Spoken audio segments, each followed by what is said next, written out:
Lae bangku angale sumirangkan mo pancur sisada melameringis mo bagai turang ale mardida kalak mo bekel masada duan dando ale kadita po duan dando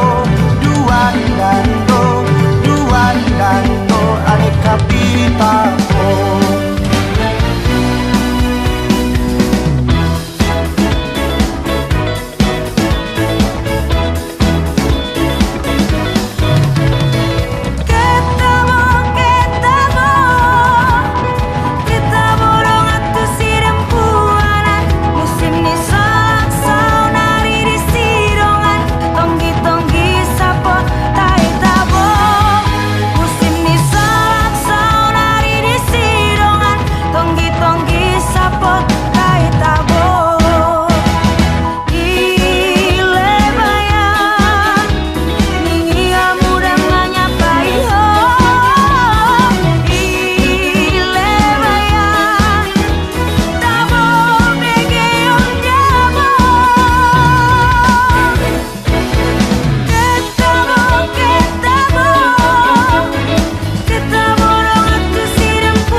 Sumatera Utara tidak dikenal sebagai pusat peradaban kuno Indonesia, entah itu di masa Hindu ataupun Buddha.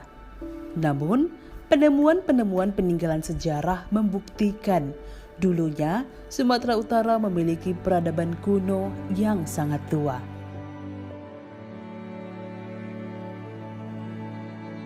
Banyak bukti sebenarnya tentang peradaban di Sumatera Utara yang sangat tua ini.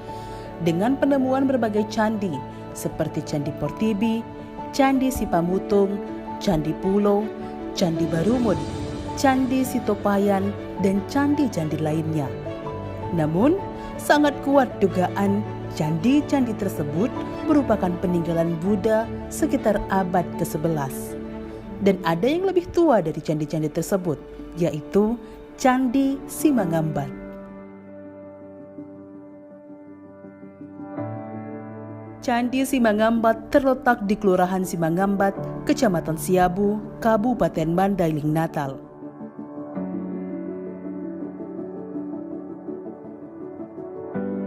Candi ini merupakan Candi Siwa yang didirikan sekitar abad ke-8 dan ditemukan pertama kali oleh F.M. Schneider, seorang mahasiswa Belanda pada tahun 1935. Jadi, candi ini lebih tua sekitar 200 tahun dari candi-candi yang ada di Padang Lawas. Ini terlihat dari pahatan di batu-batu sungai yang digunakan untuk membangun Candi Simangambat, temuan fragmen, bebatuan, dan lainnya. Dan konstruksi Candi Simangambat menurut penelitian Ari Sudewo dari Balai Arkeologi sangat mirip dengan Candi Sewu di Jawa Tengah. Kemiripan ini yang menguatkan Candi Simangambat diduga kuat berasal dari abad yang sama dengan Candi Sewu. Sementara itu, menurut keterangan budayawan Kabupaten Mandailing Natal, Askolani Nasution, candi yang dibangun pada masa kejayaan Sriwijaya ini merupakan pintu sebelah barat kerajaan besar karena ditemukannya patahan arca kepala kala di lokasi sekitaran candi. Kalau dia dari zamannya, Candi Simangambat diperkirakan itu berdiri sejak abad ke-8-9 Masehi di masa kerajaan Sriwijaya. Kemudian sesuai dengan relief yang membentuk candi ini, diyakini bahwa candi ini berornamen candi Hindu. Simangambat ini hampir tidak ada sentuhan perawatan di sini karena memang saya tidak tahu apa sebabnya, apakah komitmen dari pengambil kebijakan yang tidak terlalu peduli dengan hal-hal yang berbau sejarah seperti ini, atau memang dorongan-dorongan dari akademisnya juga mungkin kurang ya, tapi ini kan amat kita sayangkan bahwa ada peradaban yang sudah ada sejak abad 8-9 Masehi kemudian dibiarkan begini saja. Padahal ini kan sebenarnya bagian dari apa? Bagian dari sejarah kita sebagai sebuah etnis. Ini bahwa kita etnis tidak tumbuh begitu saja, ada sejarahnya. Kalau ini semua nanti hilang dan dibiarkan seperti ini, itu sejarah penting itu akan hilang. Padahal saya pikir ini bukan cuma kebanggaan untuk Mandailing Natal saja, tapi juga kebanggaan untuk Sumatera Utara.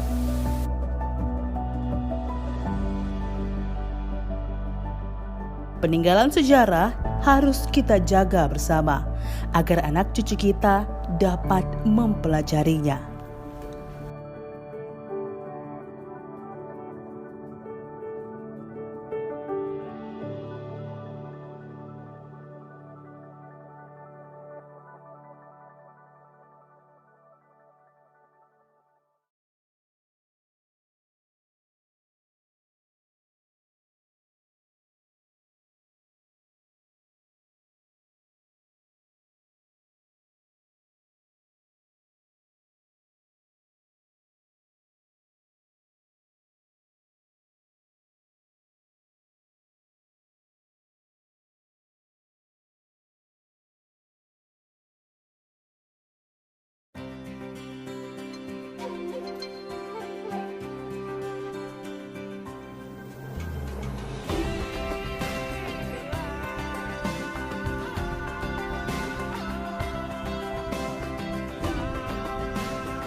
Orang Mandailing didefinisikan sebagai yang bermaga, Nasution, Lubis, Pulungan, Batubara, Rangkuti, Daule, Parinduri dan Mantodang.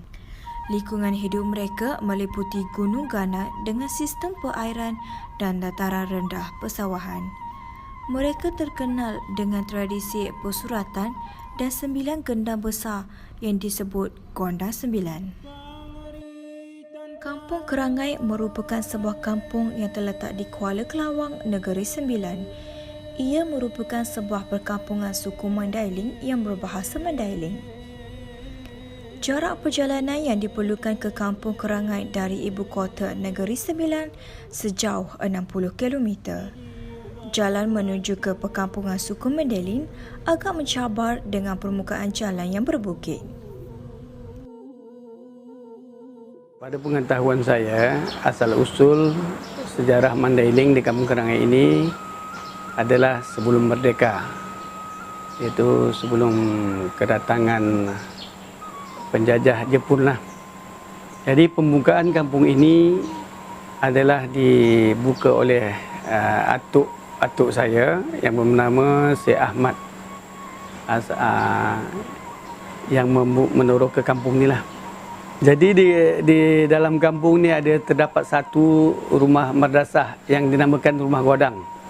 Di situ sejarah dia dulu masa pemerintah Jepun adalah perkumpulan orang-orang Kampung Kerangai inilah di tempat madrasah tu, yang mana pada masa tu kita pun mengetahui bahawa zaman Jepun ni memang satu zaman yang memeritkan, di mana kita dengar daripada orang-orang tua kita dulu, yang mana orang kita pun makan tak makan lah, macam tu je. Kita di kampung ni masih mengamalkan majlis untuk membaca nazam. Itu kisah-kisah Nabi, sifat-sifat Nabi, didodoikan anak-anak tu dan seterusnya, bercukur jambul lah, masih diamalkan di sini. Nazam-nazam kisah Nabi lah kan.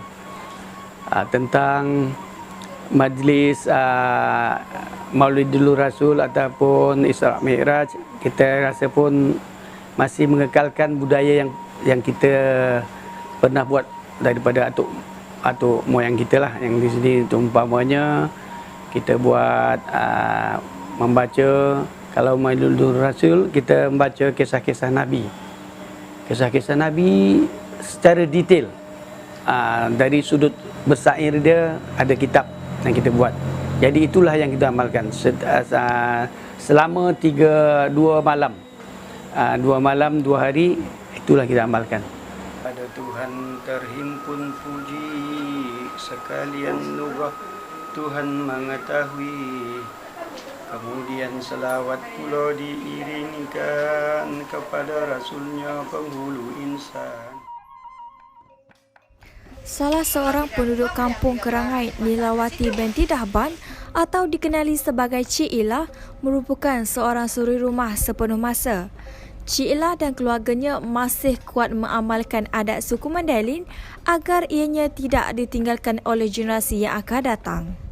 Sebelum Cik Ila berangkat ke Majlis Maulidul Rasul di madrasah, menjadi tanggungjawabnya untuk menyediakan sarapan pagi kepada keluarganya, dan kebiasaannya Cik Ila bangun seawal jam 6 pagi untuk menyediakan sarapan untuk keluarganya. Hari ini Acik ada buat sambutan Maulidul Rasul, bermakna pagi-pagi Acik kena bangun buat sarapan pagi untuk anak-anak. Lepas buat sarapan pagi, Acik pun bersiap. Bila dah bersiap tu, macam nak pergi kat madrasah tu, kena bawa macam mangkuk tingkat. Macam penyediaan kita memang persatuan kita, macam orang Mandailing tu, biasanya kalau ada buat kenduri, tak kira lah kenduri apa, masyarakat tu bekerjasama. Maknanya anak-anak yang tinggal di rumah tu, itu sebab kita bawa mangkuk tingkat, nak bawa balik seorang sikit ke rumah untuk dapat anak-anak makan bersama kan. Itulah kerja harian kalau macam ada sambutan majlis-majlis.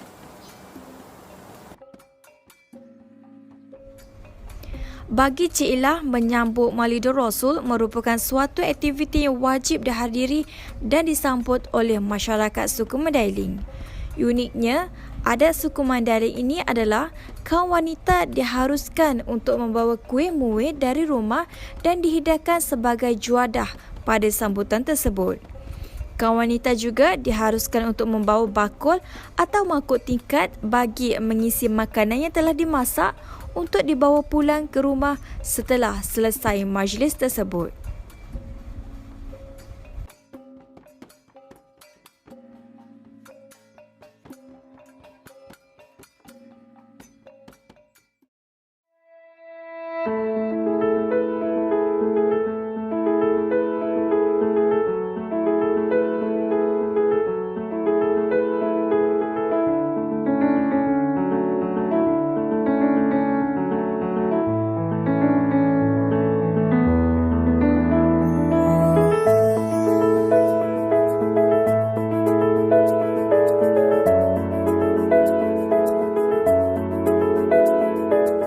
Orang Mandailing memang tekankan pada sikap kerjasama tadi tu.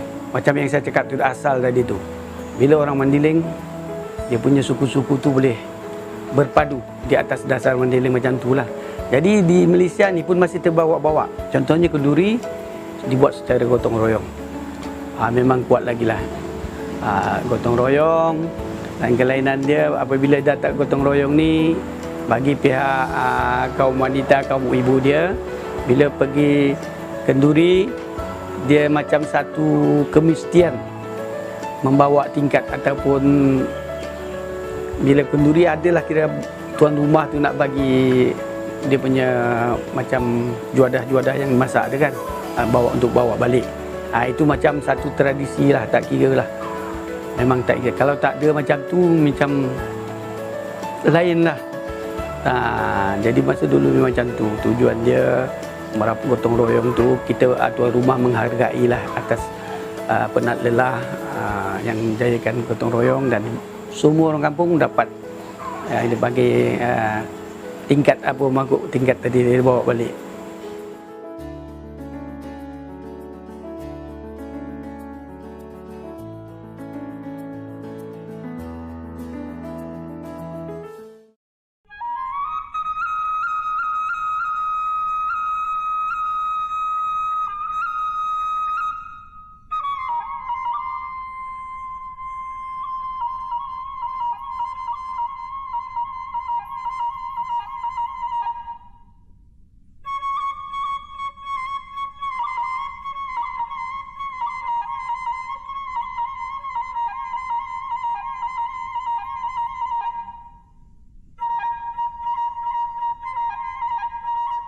Kalau macam masakan mendiling tu, utama dia kalau ada persatuan mendiling datang satu tempat tu ke tempat orang mendiling, yang selalunya lah pucuk ubi tu tak tinggal. Mesti ada pucuk ubi, terung Belanda yang bulat-bulat tu kan. Lepas tu bunga kantan. Tu kalau dapat benda tu mesti nak buat. Tapi selalunya akan carilah kalau ada persatuan-persatuan mendiling datang ke satu tempat tu kan. Macam lauk dia ikan masin campur kelapa. Tu memang makanan utama dia lah, orang mendiling. Menariknya, masyarakat Mandailing masih mempertahankan aktiviti gotong royong kerana di dalamnya mengandungi nilai-nilai luhur yang harus diwarisi dari generasi ke generasi. Aktiviti gotong royong ini tidak mengira pangkat, umur dan sebagainya. Aktiviti gotong royong ini dapat mengeratkan hubungan silaturahim antara Kampung Kerangai dan Kampung Tambah Tin. Sekiranya ada kenduri atau perayaan, Kampung Tambah Tin dan Kampung Kerangai akan bersatu dan saling tolong-menolong. Pak kata pepatah Melayu, berat sama dipikul, ringan sama dijinjing. Pucuk ubi mesti ada, terung Belanda, bunga kantan, santan. Kalau nak tumbuk pun dengan lesung kayu. Kalau ada, tapi zaman sekarang ni dah moden kan. Kalau dah moden ni orang pakai lesung batu pun tak apa. Tapi selalunya akan cari, kalau ada buat jamuan persatuan mendiling, lesung kayu tu mesti cari. Mula-mula masukkan tumbuk santan, masukkan dalam periuk. Rempah-rempah lah, cili, ikan bilis, serai. Sementara dia menunggu dia menggelegak tu, sambil itulah kita tumbuk pucuk ubi, campur sikit cili api tu, campur terung sikit, baru masukkan. Makanan tradisional masyarakat suku Mandailing terkenal dengan bulung gadung naiduda atau lebih dikenali sebagai gulai pucuk ubi tumbuk. Makanan ini diakui suatu masakan warisan nenek moyang orang Mandailing. Cita rasa masakan Mandailing banyak dipengaruhi oleh masakan dari Minangkabau. Dalam bahasa Indonesia, bulung gadung bermaksud daun singkong. Kebiasaannya, bulu gadung naiduda atau gulai pucuk ubi tumbuk ini dimasak di majlis tertentu sahaja seperti perayaan kenduri, sambutan Maulidi Rasul dan sebagainya.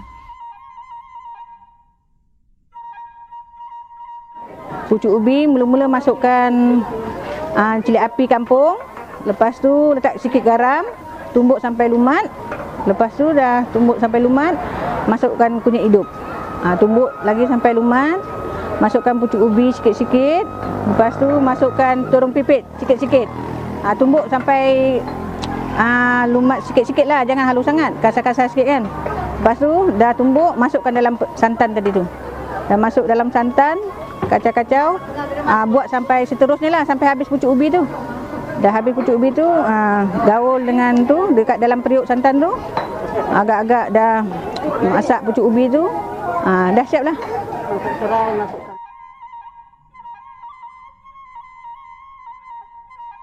Apa yang membezakan gulai pucuk ubi tumbuk ini adalah dari segi penyediaan pucuk ubi itu akan ditumbuk dengan menggunakan lesung kayu. Ia merupakan adat dan tradisi yang masih dikekalkan dalam masyarakat suku Mandailing.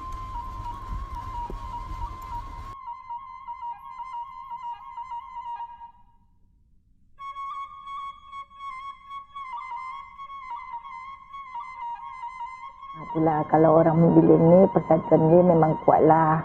Adat-adat dia pun masih lagi digunakan. Maknanya perkauman suku-suku Mandailing ni Acik rasa macam kuat lagi, masih seronok lagi. Kepuasan tu ada bila ada persatuan Mandailing tu. Macam kalau orang-orang Mandailing datang ke tempat kita rasa macam bangga, rasa macam seronok, macam tu. Kepuasan dia bermakna mana-mana yang orang Mandailing kat luar tu, kalau rasa nak janganlah segan mengaku orang Mandailing. Pasal budak-budak zaman sekarang kata cakap dia orang Mandailing tapi tak pandai bahasa Mandailing, maknanya dia macam segan nak mengaku dia orang Mandailing. Tapi Acik rasa banggalah dia orang Mandailing. Suku Hasibuan ni.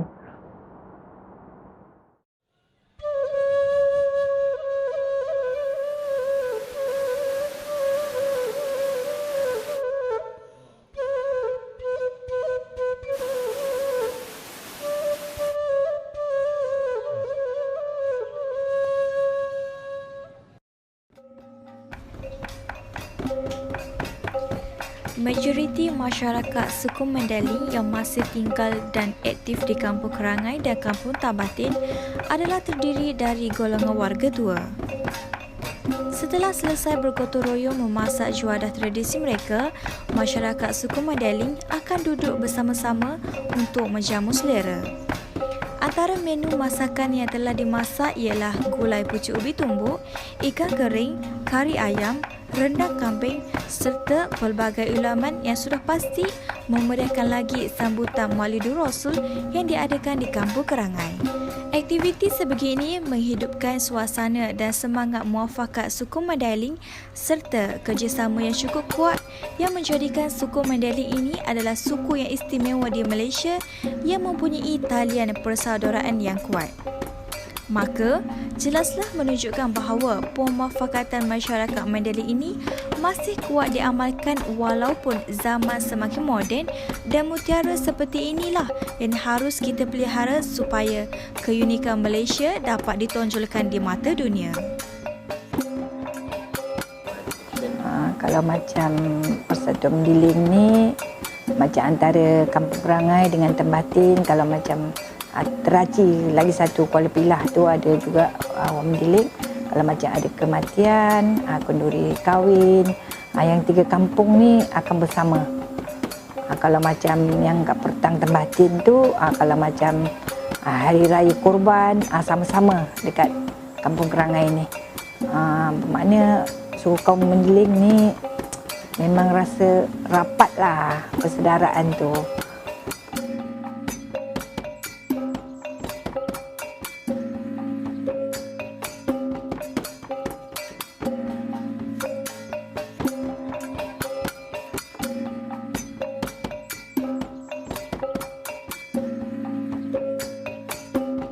Kalau macam kat Kampung Kerangai ni memang semua kalau yang tua-tua masih lagi berbahasa Mandailing. Tapi kalau dengan dah anak-anak, bila dah bercampur kat luar tu, adalah yang tak berapa pandai. Tapi bila kita cakap, dia masih faham. Macam makcik dengan pakcik kat rumah masih menggunakan bahasa Mandailing. Anak-anak mana yang faham tu, fahamlah. Kalau tak faham, dia akan tanya balik apa benda yang makcik cakap dengan diorang tu. Maknanya diorang pun masih tak pandai lagi bahasa Mandailing.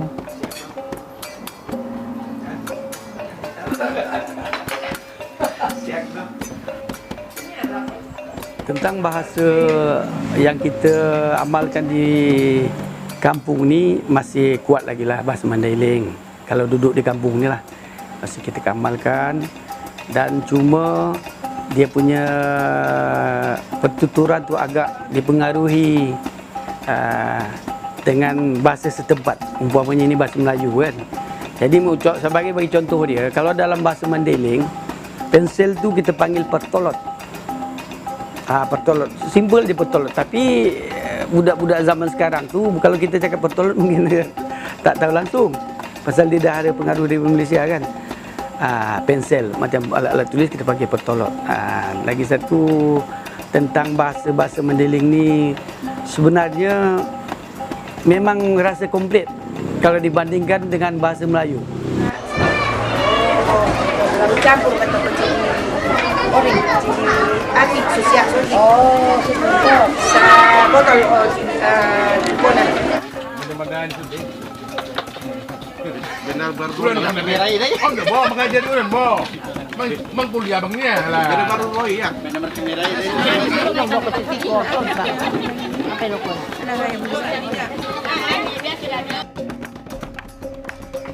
Selain itu, keunikan suku Mandailing ini adalah dari segi penggunaan bahasa yang digunakan oleh mereka.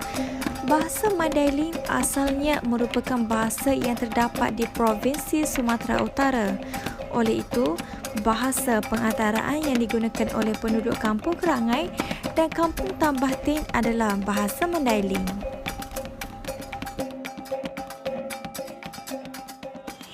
Jadi seni Madahat Tanah untuk alak-alak itaun supaya kita kuatkan mulak tentang adat-adat Mandailing, untuk ulang bertentangan dan agama nak ianuti, nak diperjuangkan oleh tong tobang tanah Jolo. Selagi ngah menyalahi adat budaya entai tu agama Islam, kita boleh diteruskan. Tinggal lagi ngah sesuaian dan agama entah, harap-harap kita awal secara matang.